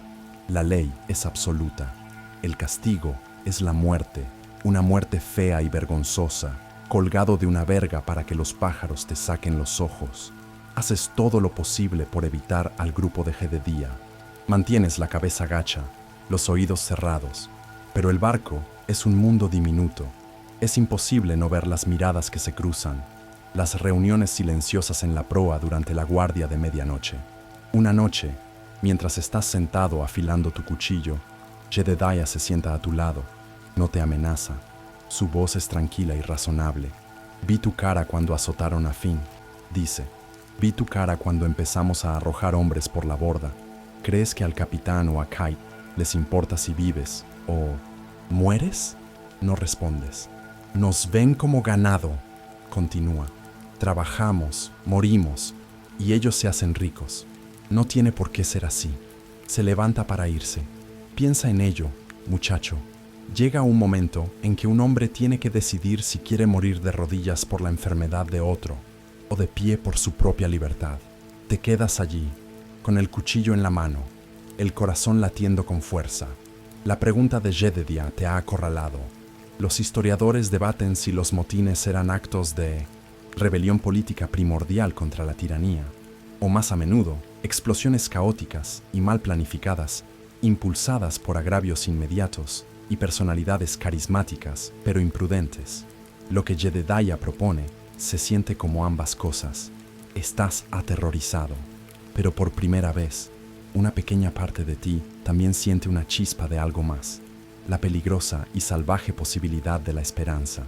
La tensión en el barco es como una cuerda de violín afinada demasiado alta. Sabes, con absoluta certeza, que está a punto de romperse. La tensión a bordo es una cuerda a punto de romperse. Los susurros de motín han creado una división invisible en la tripulación, y todos la sienten. El catalizador, el tirón final que romperá la cuerda, llega en una tarde bochornosa y sin viento. El primer oficial, el señor Kite, está de un humor particularmente agrio, paseando por la cubierta como un depredador enjaulado. Sus ojos se posan en tu compañero de rancho, Thomas. El joven, todavía recuperándose de los estragos del escorbuto, se mueve con lentitud. Sus miembros aún no han recuperado toda su fuerza mientras intenta enrollar un cabo pesado. «¡Muévete, holgazán!», le grita Kite. ¿O el escorbuto era solo una excusa para no trabajar? La acusación es tan cruel como injusta. Toda la tripulación sabe por lo que ha pasado, Thomas. Con voz temblorosa, Thomas intenta explicarse. Lo intento, señor. Es solo que la frase queda a medias. Para Kite, cualquier respuesta que no sea una obediencia silenciosa es insolencia. ¡Insolencia! Te enseñaré lo que es la insolencia, ruge Kite. No ordena un azote formal. Quiere algo más humillante, más inmediato. Aten a este perro a los obenques, que se hace un poco al sol para que recuerde el calor del infierno. Ordena que lo pongan en cruz de San Andrés, con las extremidades atadas a la jarcia, una tortura diseñada tanto para el dolor como para la humillación. Dos marineros leales a los oficiales se mueven para agarrar a Thomas, que se encoge de miedo. Pero entonces, algo extraordinario sucede. Jedediah, que ha estado observando en silencio, da un paso adelante, bloqueando su camino. No grita, no amenaza, simplemente dice una palabra. No. La palabra cuelga en el aire caliente y quieto, cargada con el peso de meses de sufrimiento. Es un trueno silencioso. Inmediatamente, otros dos conspiradores se mueven para flanquear a Jedediah, con las manos en los cuchillos que llevan al cinto. La tripulación se congela. El trabajo se detiene. Todos los ojos están fijos en este drama. La rebelión susurrada acaba de salir a la luz. El señor Kite se queda boquiabierto por un segundo, incrédulo. Luego, su rostro se contorsiona de rabia. Saca su pistola de chispa. «Esto es motín», chilla, su voz aguda por la furia. «Les colgarán a todos». «Tal vez», dice Jedediah. Su voz es un retumbo bajo y peligroso mientras saca su propio cuchillo. «Pero este chico no va a ser crucificado hoy». La cubierta se ha convertido en una línea de falla, con los oficiales y sus pocos leales en un lado, y la facción de Jedediah en el otro, y tú estás justo en el medio. El corazón te martillea en el pecho. Miras el rostro aterrorizado de Thomas, la determinación sombría en los ojos de Jedediah, y la locura asesina en los de Kite. Los historiadores debaten la dinámica de la lealtad durante un motín. ¿Por qué algunos marineros se ponían del lado de los oficiales, arriesgando sus vidas por un sistema que los oprimía? ¿Era por miedo, un sentido del deber o la esperanza de una recompensa? Para ti, no hay debate. Es un instante de claridad. Has visto suficientes azotes, suficientes entierros en el mar, suficiente crueldad casual, en una decisión que no proviene de tu cabeza, sino de tus entrañas. Das 2 pasos hacia adelante y te colocas al lado de Jedediah. No tienes cuchillo, pero tu cuerpo es una declaración. La tensión es tan espesa que podrías cortarla. El dedo de Kite se tensa en el gatillo. Las tripas de todos se aprietan. La cuerda finalmente se ha roto. Ya no hay vuelta atrás. El enfrentamiento en la cubierta no dura. El señor Kite, aunque lleno de rabia, no es estúpido. Ve las miradas en los rostros de la tripulación. Ve las manos en los cuchillos. Sabe que está en inferioridad numérica. Con una maldición, baja lentamente la pistola y retrocede hacia el alcázar, la cubierta elevada en la popa del barco. Los otros oficiales y los pocos marineros leales se retiran con él. Se ha establecido una tregua armada y frágil. La tripulación amotinada controla la cubierta principal y el castillo de proa. Los oficiales controlan el alcázar y el camarote del capitán, donde se guardan las demás armas de fuego. El sol se pone sobre un barco dividido y en guerra consigo mismo. Nadie duerme. La noche está cargada de una tensión premonitoria. Jedediah os reúne a ti y a su círculo íntimo. El plan es tan simple como brutal. No podemos esperar hasta el amanecer, dice en voz baja y grave. Atacaremos con la guardia de Minoresé. Medianoche. El objetivo es el camarote del capitán. Necesitamos esas pistolas. Os armáis en la oscuridad. No hay suficientes cuchillos para todos, así que la tripulación improvisa. La gente arranca los cabillotes de sus agujeros, pesadas clavijas de madera que se usan para asegurar las cuerdas y que son garrotes perfectos. Otros toman hachas de abordaje de los percheros de emergencia. Jedediah y sus compañeros balleneros tienen sus viejos arpones, armas terribles a corta distancia. Te armas con un cabillote, Pesa en tu mano, sólido y letal. El ataque comienza en el momento más oscuro de la noche, justo cuando la guardia cambia. Eres parte del grupo principal, encargado de asaltar la escalera que sube al alcázar. Subís las escaleras en una oleada silenciosa, pero os descubren. Un grito de ¡Nos atacan!, rompe el silencio, y la noche explota en un caos de violencia. La lucha no es como en las historias. No hay duelos elegantes ni tácticas brillantes. Es un tumulto feo, desesperado y torpe en la penumbra. Estás luchando por tu vida. Un marinero leal se abalanza sobre ti y tú balanceas el cabillote por puro instinto. El sonido sordo del impacto y el gemido del hombre te revuelven el estómago, pero no tienes tiempo para pensar. Otro hombre viene hacia ti y te encuentras luchando con él, resbalando en la cubierta húmeda, el olor a sudor y a miedo llenando el aire. Te mueves con la marea de la violencia, arrastrado por ella. La furia de los amotinados, alimentada por años de agravios, es una fuerza terrible. Superan en número y en ferocidad a los oficiales. Mientras la lucha continúa en la cubierta, un grupo más pequeño, liderado por Jedediah, utiliza un hacha para derribar la puerta del camarote del capitán. Escuchas el crujido de la madera, gritos ahogados desde el interior, y luego el estallido de un solo disparo de pistola. Los historiadores debaten el nivel de premeditación en la violencia de los motines. ¿Fue una explosión de rabia ciega? ¿O los amotinados a menudo usaban una violencia calculada y específica para neutralizar a los líderes clave y aterrorizar a los leales para que se rindieran? Mientras luchas en la oscuridad, no se siente calculado, se siente como una pura y caótica supervivencia. Poco a poco, la lucha se extingue. Los amotinados han tomado el alcázar. Un silencio antinatural cae sobre el barco, roto solo por los quejidos de los heridos y tu propia respiración jadeante. Estás de pie en la cubierta superior, con el pesado cabillote en la mano. Está pegajoso con algo que sabes que es sangre. Miras a tu alrededor, a las sombras de los hombres caídos. Has sobrevivido. Eres un amotinado. Has ganado. Y una voz fría en tu interior se pregunta qué es exactamente lo que has ganado. El amanecer llega como una revelación brutal. La primera luz gris del día se derrama sobre la cubierta y revela la carnicería de la noche. El alcázar parece un matadero. Hay manchas de sangre por todas partes, oscuras y pegajosas sobre la madera clara. Varios cuerpos yacen donde cayeron, 2 oficiales subalternos y 3 marineros que habían permanecido leales. La victoria tiene un aspecto sórdido y un olor metálico. Jedediah, ahora el líder indiscutible, se mueve para imponer orden en el caos. ¡Los heridos aquí!, grita, su voz ronca. Los heridos de ambos bandos son llevados al mismo lugar. El señor Finch, el cirujano, es sacado de su camarote a punta de cuchillo. Su arrogancia ha desaparecido por completo, reemplazada por un terror absoluto. Con manos temblorosas, se pone a trabajar, cosiendo heridas y entablillando huesos bajo la atenta mirada de un amotinado con un hacha.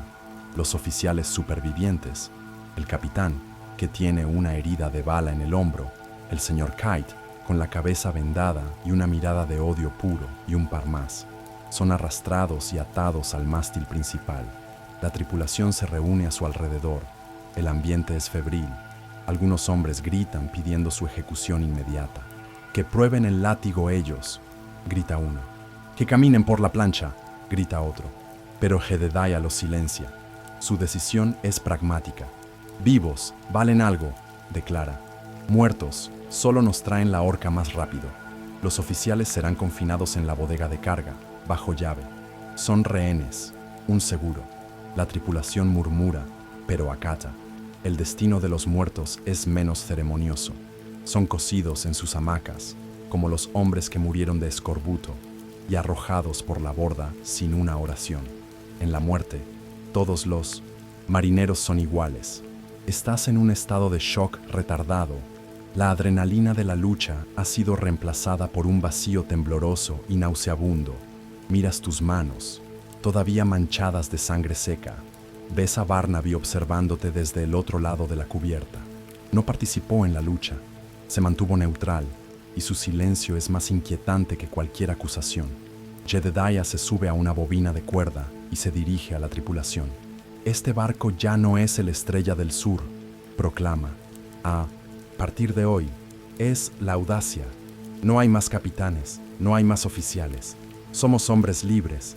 Todo el botín se repartirá a partes iguales. Todas las decisiones se tomarán por votación. Es una democracia pirata, nacida en sangre. Para sellar su discurso, rompe la cerradura del almacén de licores del capitán y saca un barril de ron. Un grito ronco y desigual se eleva de la tripulación. Los historiadores debaten la viabilidad del gobierno de los amotinados. ¿Eran estas democracias de 1900 cubierta genuinas, o inevitablemente colapsaban en una nueva tiranía bajo el mando del líder del motín más fuerte y despiadado? Mientras te pasan una jarra de ron, sientes la fragilidad de todo ello. El sol está ahora alto, y el calor del día no puede disipar el frío que sientes por dentro. Habéis tomado el barco, habéis matado a hombres, sois amotinados, sois piratas, sois libres, pero mientras miras el vasto y vacío océano que os rodea, te das cuenta de que vuestra nueva nación es una pequeña isla de madera, flotando en un mundo que ahora es enteramente vuestro enemigo. El sol de la mañana siguiente trae consigo una resaca colectiva y la fría y dura luz de la realidad. La euforia del ron y la victoria se ha evaporado, dejando un sedimento de miedo y ansiedad. Sois los dueños de un barco, pero estáis perdidos en medio del océano. Sois criminales buscados por el delito más grave de todos, y cada uno de vosotros tiene la cara de un testigo del crimen del otro. Jedediah intenta establecer un nuevo orden. Forma un consejo con los hombres que lideraron el ataque, pero está claro quién manda. El problema es que Jedediah es un luchador, no un capitán. Sabe cómo usar un arpón, no un sextante. Él y su consejo se encierran en el camarote del capitán con las cartas de navegación capturadas, tratando de averiguar su posición y trazar un rumbo. Pero las cartas son un lenguaje arcano para ellos. Navegan, pero sin un destino claro, empujados por los vientos y la conjetura. La democracia prometida por Jedediah ya muestra grietas. Se celebran votaciones para cada decisión trivial, lo que conduce a discusiones interminables y a la parálisis. Los hombres que estaban unidos como hermanos contra el señor Kite ahora discuten por las raciones de comida, los deberes de guardia y los insultos percibidos. Se forman facciones. Hay hombres leales a Jedediah y hay otros que empiezan a murmurar que el nuevo jefe es tan autoritario como el antiguo, solo que menos competente. Elías. Estado de ánimo predominante a bordo es la paranoia. Cada hombre mira a su compañero con recelo. El barco, que una vez fue una prisión, ahora es un manicomio flotante. Cada vela que aparece en el horizonte provoca un pánico momentáneo. ¿Es un barco mercante al que podrían saquear? ¿O es un buque de la Marina Real que viene a llevarlos a todos a la horca? La libertad por la que luchasteis se siente notablemente similar a estar atrapado en una jaula con un grupo de animales nerviosos y bien armados. Tú intentas mantener un perfil bajo. Haces tu trabajo en silencio, tal como lo hacías antes. Subes al aparejo, limpias la cubierta, tomas tu turno en el timón, pero la estructura de mando es un desastre. Recibes órdenes contradictorias de diferentes miembros del consejo de Jedediah. Ves cómo el poder empieza a cambiar a los hombres. La más mínima contradicción a Jedediah se considera ahora un desafío a su autoridad. El oprimido se está convirtiendo rápidamente en el opresor. Es una curiosidad histórica que los amotinados a menudo intentaban destruir las pruebas de su crimen. Una tarde, ves a uno de los lugartenientes de Jedediah en el camarote del capitán, con el cuaderno de bitácora del barco. Con un cuchillo, corta cuidadosamente las páginas que detallan los acontecimientos de las últimas semanas. Un intento infantil de reescribir la historia. Los historiadores debaten la psicología del poder en estas situaciones. La transición de oprimido a opresor era inevitable para los líderes de los motines, o existieron casos de liderazgo genuinamente equitativo y sostenible, aunque fuera por un corto tiempo. A juzgar por la creciente tiranía de Jedediah, Sospechas que la respuesta es la primera. Pasan los días. Estáis navegando hacia el sur, o eso creéis. Estáis perdidos. La comida empieza a escasear de nuevo. La atmósfera a bordo es espesa por la desconfianza. Y entonces, una tarde, llega el grito que todos habíais estado temiendo. El grito que hiela la sangre en las venas. «Vela a la vista», grita el vigía. «Por la popa». Y es grande. El grito del vigía atraviesa la tensa calma del barco como un disparo. «Vela a la vista». Durante un segundo, nadie se mueve, como si no moverse pudiera hacer que no fuera cierto. Luego, el caos. Todos los que no están de guardia corren hacia la popa, empujándose unos a otros para ver. La paranoia de los últimos días se cristaliza en un único punto de terror en el horizonte. Al principio es solo una mota blanca, pero a medida que vuestros ojos se esfuerzan, y con la ayuda del catalejo del capitán que ahora pasa de mano en mano, la forma se vuelve inconfundible. No es un mercante, es demasiado elegante, demasiado alto, tiene el perfil afilado de un depredador, y debajo de sus velas hinchadas se pueden distinguir 2 hileras de portillas para cañones. Es una fragata, una máquina de matar, y en lo alto de su mástil principal, ondeando con una arrogancia tranquila, está la bandera de la marina, la bravuconería. Borracha de la noche del motín, se evapora como el rocío bajo el sol. El miedo es una cosa física, un sabor amargo en el fondo de tu garganta. Cada hombre a bordo sabe lo que representa ese barco, la ley, el orden y una retribución rápida y brutal. La soga del verdugo. Miras las caras de tus compañeros amotinados, la misma palidez, los mismos ojos desorbitados que seguramente tienes tú, se reflejan en todos ellos. Algunos empiezan a maldecir en voz baja, otros, irónicamente, empiezan a rezar. Y Jedediah, aunque claramente aterrorizado, intenta mantener el control. «Cambiad el rumbo», grita, su voz un graznido de pánico. «Aprovechad el viento, desplegad todas las velas, hasta la última. Moveos, inútiles». La tripulación obedece con una celeridad frenética. El Audacia se escora mientras cambia de rumbo, las reparaciones de la tormenta anterior gimiendo en protesta bajo la nueva tensión. Es una apuesta desesperada. Un barco mercante como el vuestro, pesado y diseñado para la carga, no tiene ninguna posibilidad en una carrera directa contra una fragata construida para la velocidad y el combate. El buque de guerra os ha visto. Como un halcón que ha visto a un gorrión, cambia de rumbo para interceptaros. Se mueve con una gracia y un propósito que hacen que vuestros propios esfuerzos parezcan torpes y patéticos. Es un gato jugando con un ratón. Ni siquiera necesita apresurarse. La distancia entre vosotros se reduce, lenta, pero inexorablemente.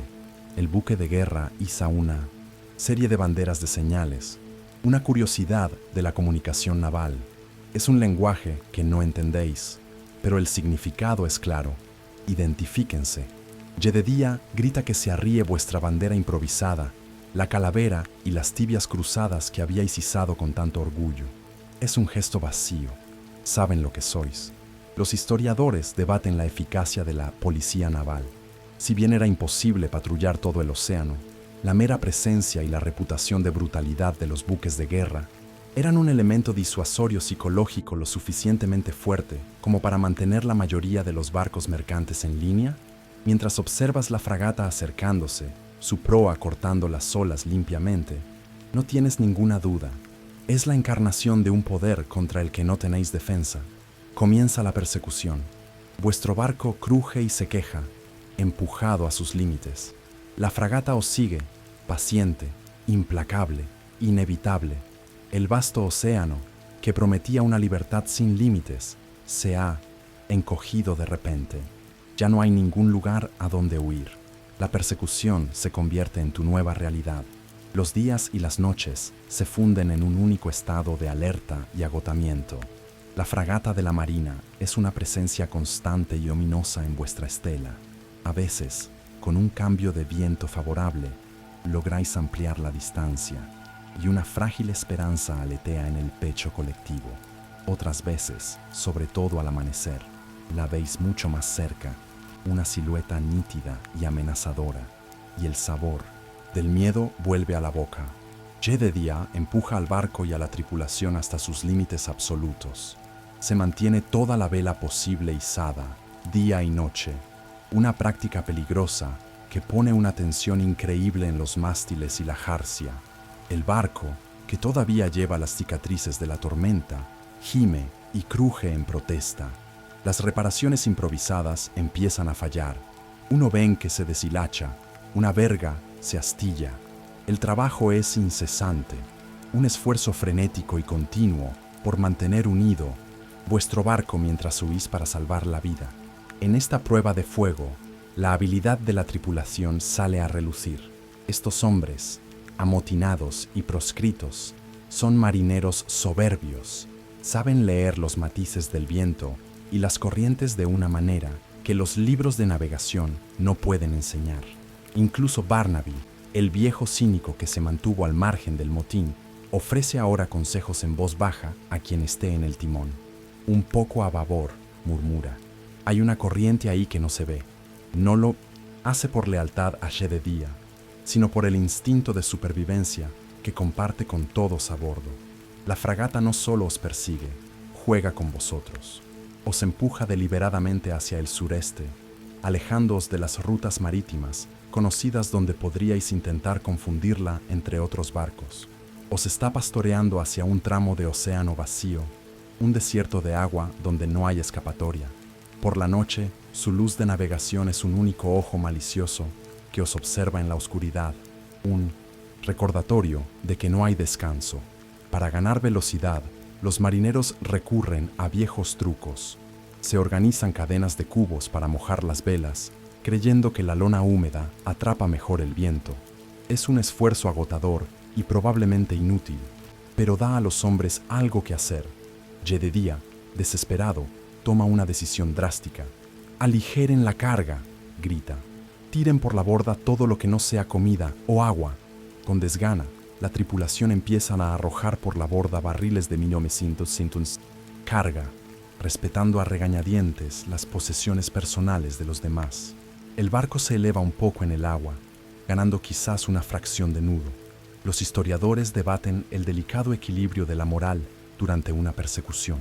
El miedo compartido unía a una tripulación amotinada, o la tensión prolongada y la inevitabilidad de la captura hacían que las facciones se volvieran unas contra otras en un intento de negociar una rendición. En el Audacia, de momento, el miedo une. Las disputas internas por el botín se olvidan. El único enemigo es el barco que os persigue. La persecución ha durado ya 4 días. Estáis exhaustos. El barco está al borde del colapso. La fragata es implacable. La esperanza se está deshilachando como un cabo viejo. Sabes, y todos saben, que una carrera directa es una carrera perdida. No necesitáis más velocidad.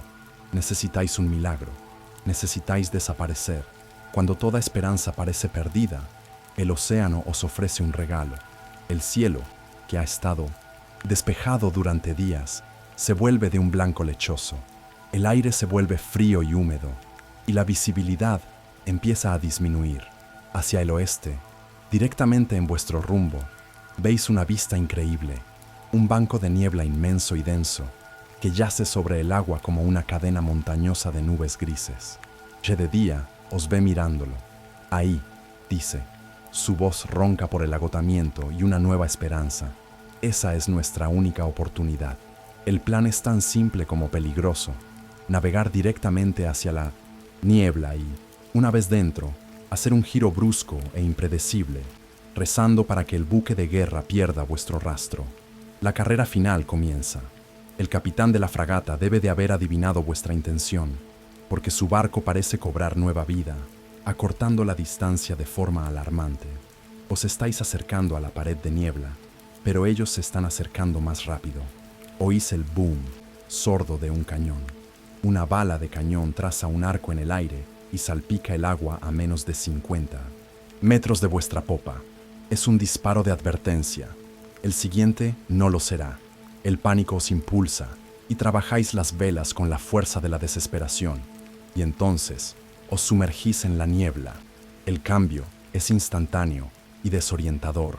Un momento estáis en un mundo de mar azul y cielo brillante, y al siguiente, estáis envueltos en un silencio gris y opaco. El mundo se encoge al tamaño de vuestro barco. No podéis ver más allá de la proa.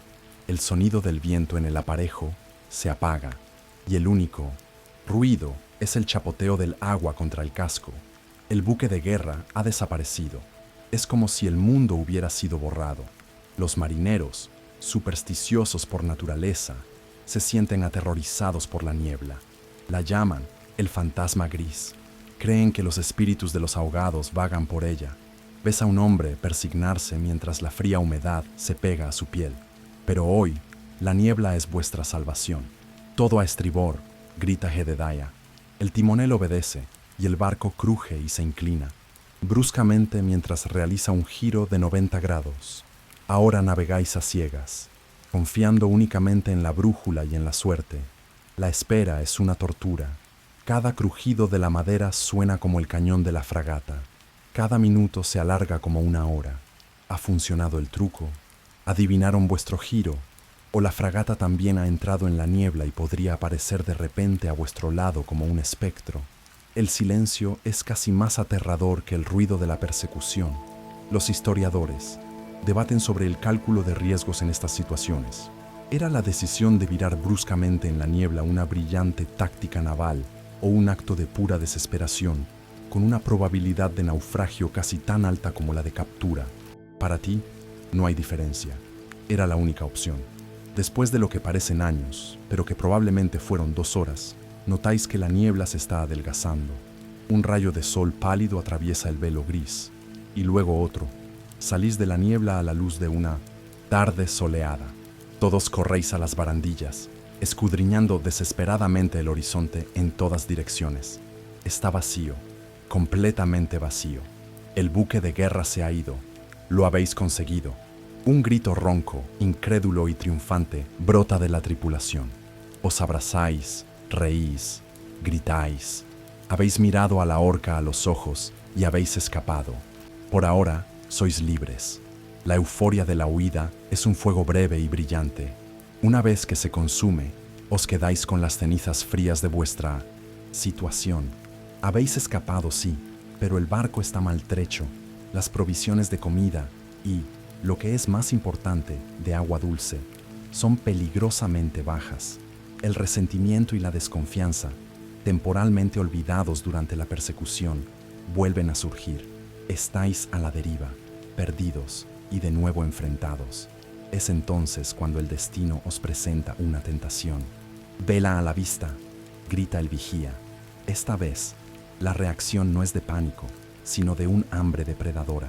A través del catalejo, veis que es un pequeño bergantín mercante, navegando solo, bajo y pesado en el agua. Es una oveja solitaria en el prado del océano. Jedediah, viendo una oportunidad de reabastecerse y, lo que es más importante, de levantar la moral con un éxito fácil, da la orden de interceptarlo. La captura es casi anticlimática. Sois un barco más grande, con una tripulación desesperada. Izáis vuestra bandera negra improvisada, una calavera toscamente pintada sobre un trozo de lona. Disparáis un tiro de cañón, que pasa inofensivamente por encima de su proa, y el bergantín se rinde inmediatamente. Su pequeña tripulación está aterrorizada. Subís a bordo del barco capturado. Es una cornucopia, no de oro, sino de algo mucho más valioso para vosotros. Barriles de agua fresca, vino, pescado salado, harina, cuerdas nuevas, lona para velas. Pero en el pequeño camarote del capitán encontráis un cofre de madera reforzado con hierro. No es grande, pero es pesado. Jedediah lo abre con un hacha, y el sonido de la madera astillándose es seguido por un jadeo colectivo. El cofre está lleno de monedas de plata, el pago por la carga que transportaba el bergantín. La visión de la plata cambia el aire. La desesperada camaradería de la supervivencia se evapora en un instante, reemplazada por la cruda y pura codicia. Las discusiones estallan en la misma cubierta del barco capturado, incluso antes de que el botín sea trasladado. ¿Cómo lo dividimos? Jedediah merece una parte doble como capitán. ¿Y qué hay de los que resultaron heridos en el motín? Merecen más. Yo vi el barco primero. El principio de partes iguales que Jedediah había declarado se convierte en el centro de un acalorado debate. La frágil democracia se desintegra en facciones furiosas. Dos hombres llegan a las manos por un saco de monedas y pronto otros se unen a la refriega. Se desenvainan cuchillos. La tripulación que luchó unida contra los oficiales y huyó unida de la marina está ahora a punto de matarse entre sí por un montón de metal brillante. Los historiadores debaten si la introducción de un botín significativo era el factor más desestabilizador para una tripulación amotinada, más que la amenaza externa. ¿Era la codicia un disolvente más poderoso para la camaradería que el miedo? Viendo a tus compañeros de barco gruñir como perros por un hueso, la respuesta te parece obvia. Es una curiosidad histórica que algunas tripulaciones piratas utilizaban un método de subasta para dividir los bienes, un intento de imponer orden en el caos de la codicia. Aquí no hay tal orden. Jedediah, viendo que está perdiendo el control, saca su pistola y dispara un tiro al aire. El fuerte estruendo silencia la pelea momentáneamente. Con el rostro sombrío, supervisa una división tensa y resentida de la plata. Cada hombre recibe su parte. Tú recibes una pequeña bolsa de lona que pesa en tu mano. Las monedas están frías al tacto. Esta captura, que se suponía iba a ser vuestra salvación, ha sembrado las semillas de vuestra destrucción. Ahora no solo sois un grupo de amotinados, sino un grupo de amotinados ricos y desconfiados, lo que es una combinación mucho más peligrosa.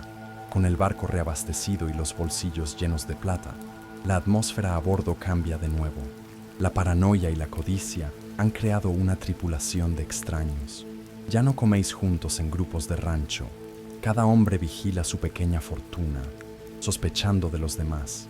Se acuerda un nuevo plan en una de las tensas votaciones: navegar hasta una de las islas neutrales del sur, un refugio conocido para piratas, contrabandistas y otros proscritos, un lugar donde la plata puede comprar el silencio y nadie hace preguntas. El viaje es largo y sombrío. La camaradería ha muerto por completo. El barco es solo un vehículo que transporta a un grupo de hombres solitarios y armados. Cada uno está perdido en sus propios pensamientos, sus propios planes para su recién adquirida riqueza. Tú también lo estás. Sueñas con comprar una pequeña granja, lejos del mar, un lugar donde puedas olvidar el olor a sal y el sonido del látigo. Es un sueño frágil, casi infantil. Finalmente, después de semanas de navegación tensa, llegáis a vuestro destino. No es una ciudad portuaria civilizada, sino un asentamiento sórdido y caótico, una colección de chozas de madera y tabernas construidas sobre pilotes en una bahía fangosa. El aire huele a ron barato, pescado podrido y desesperación. Pero es tierra y es anónima. Es un lugar para desaparecer. El Audacia echa el ancla por última vez. Bajas por la plancha, sintiendo el suelo inestable bajo tus pies. Esta vez no hay mal de tierra. Tu cuerpo ha aceptado su destino marítimo. En tu bolsillo, la bolsa de monedas de plata se siente como un ancla que te arrastra hacia abajo. Eres un hombre libre y rico, pero no sientes triunfo. Te sientes vacío, hueco. Caminas por las calles embarradas de este refugio de mala muerte. El lugar está lleno de hombres como tú, hombres con pasados que no soportan ser contados, con ojos que han visto demasiado. Escuchas sus conversaciones, sus risas borrachas, y te sientes como un fantasma. Sus vidas, sus preocupaciones, te son ajenas. ¿Cómo puedes explicarle a alguien lo que es sobrevivir a una tormenta que partió un mástil, o el sabor del escorbuto en tu boca, o el sonido sordo de un garrote de madera golpeando un cráneo en la oscuridad? Te das cuenta de que la persona que eras, el joven que entró en aquella taberna hace una eternidad, está muerta. Ha sido reemplazado por este extraño, este superviviente. Estás marcado por el mar, por dentro y por fuera. Caminas con el balanceo de un marinero, hablas con su jerga, tienes sus cicatrices, no puedes volver a casa. La libertad que has ganado es la libertad de un exiliado. Una curiosidad de la vida náutica es que muchos marineros veteranos Encontraban imposible dormir en una cama normal y estática después de años en una hamaca. Sospechas que tendrás el mismo problema. Los historiadores debaten la psicología del retorno. ¿Era posible para un hombre que había pasado por la brutalidad y la anarquía de la vida de un amotinado o pirata reintegrarse alguna vez en la sociedad normal? ¿O estaban permanentemente estropeados por sus experiencias? Te sientas en una taberna ruidosa, pides un trago con una de tus monedas de plata. La bebida es fuerte, pero no puede llenar el vacío que sientes. Estás rodeado de gente, pero nunca te has sentido más solo. El viaje ha terminado. Tu exilio acaba de empezar. El Audacia, el barco que fue vuestro mundo, vuestro campo de batalla y vuestros salvavidas, es vendido por sus partes a un comerciante sin escrúpulos en el puerto. La madera, la lona, las cuerdas, todo se convierte en una última inyección de dinero que se reparte entre la tripulación. Con la disolución del barco, la última cosa que os mantenía unidos se desvanece. Ha llegado el momento de la dispersión final. Los adioses, si se les puede llamar así, son breves y carentes de emoción. Son asentimientos de cabeza entre hombres que han compartido un infierno, pero que ya no tienen nada en común, salvo los recuerdos que cada uno preferiría olvidar. Ves a Jedediah, con el rostro hinchado y los ojos enrojecidos, entrar en la taberna más oscura que puede encontrar, con la clara intención de beberse su parte del botín. Ves a Thomas, con su mirada perpetuamente atormentada, comprando un pasaje en un barco mercante que zarpa hacia el este, hacia cualquier lugar que no sea este. Buscas a Barnaby. Lo encuentras donde siempre esperarías encontrar a un viejo marinero, sentado en el borde de un muelle, remendando una red con dedos ágiles y nudosos. El sol se pone, pintando el agua sucia del puerto de naranja y púrpura. Te sientas a su lado en silencio. Él no te mira, pero sabe que estás ahí. Sobreviviste, muchacho, dice finalmente. Su voz es el mismo gruñido de siempre.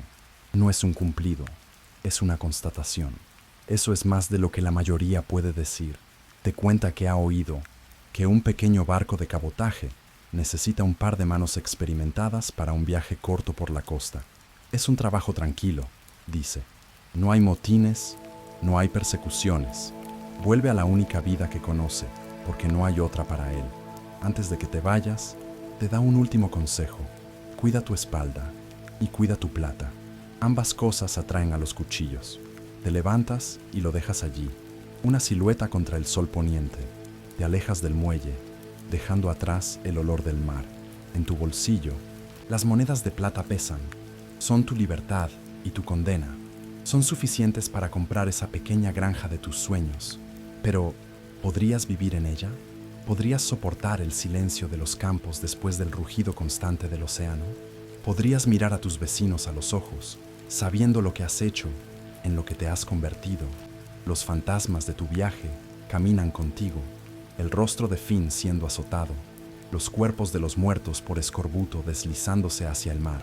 El marinero leal cuyo rostro no recuerdas pero cuyo gemido nunca olvidarás.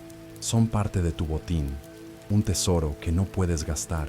Te adentras en el laberinto de callejones del pueblo, te subes el cuello de la chaqueta y te calas el sombrero para ocultar tu rostro. Te conviertes en una sombra entre las sombras, un rostro más en la multitud de hombres rotos y desesperados. Los historiadores debaten el legado final de estos actos de rebelión. ¿Fueron simplemente brotes criminales condenados al fracaso o contribuyeron, de manera indirecta y violenta, a las lentas reformas que eventualmente mejorarían las condiciones de todos los marineros? Para ti, el legado es personal y profundo. Una superstición marinera dice que el mar siempre reclama a los suyos, que un hombre que ha pasado demasiado tiempo en sus brazos nunca puede abandonarlo de verdad. Al llegar a una encrucijada, te detienes. Un camino lleva fuera del pueblo, hacia el interior. El otro lleva de vuelta al bullicio del puerto, donde siempre hay otro. Barco, otra partida, otra huida. La elección es tuya, pero ya no eres el joven ingenuo que fuiste. Eres un superviviente, un amotinado, Un hombre libre que nunca escapará del todo de la jaula, porque ahora la jaula está dentro de ti. Tu pasado será siempre tu ancla y tu única brújula.